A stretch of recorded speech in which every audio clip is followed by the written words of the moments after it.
Someone asked, when you're a lesbian, how do you actually protect yourself? Because let's be honest, who uses dental dams? This is a great question because many sex acts can transmit STIs, but your personal risk will depend on what sexual activities you're doing, who you're having sex with, you and your partner's sexual histories, and how often you both get tested. Ultimately, the amount of risk you're willing to take on is up to the discretion of you and your partners. But there are a number of tools and tips you can utilize to have safer lesbian sex. 1, communicate clearly about what you each are and are not willing to do, and any concerns or preferences you may have. 2, get tested regularly. The recommendation for those who are sexually active, especially with more than one partner, is about 3 to 6 months, but at the very least, once or twice a year. You can also use barriers. Barriers can be used during vaginal, anal, oral, or manual sex to reduce the risk of STIs. External condoms can of course be worn on a penis, a dildo, a strap-on, a vibrator during any sort of penetrative stuff or oral with a penis. Remember, trans and non-binary folks can be lesbian too, and they might have a penis. Internal condoms go inside the vagina or the anus, but they can also cover the external genitalia because they have this outer ring. This is great for oral with a vulva or an anus. Believe it or not, people do use dental dams, but they're not the most accessible and they're not as easy to use. Someone has to hold it in place, and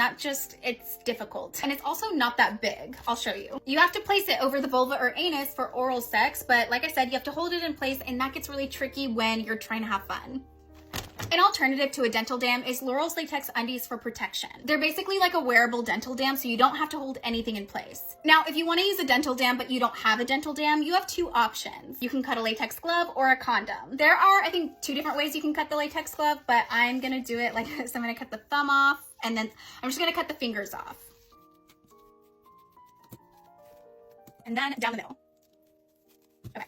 And then you kind of have a dental dam. It doesn't taste as good and it's not as stretchy, but it's better than nothing. A condom may be better because it's more durable. You're just going to cut the tip off like that. And then you're going to cut down the middle like that. And then you're just going to unravel it. Okay. There you go. You got your very own dental dam. It is stretchy. It is durable like a dental dam, but it's not a lot of coverage. You gotta have a really small vulva for this.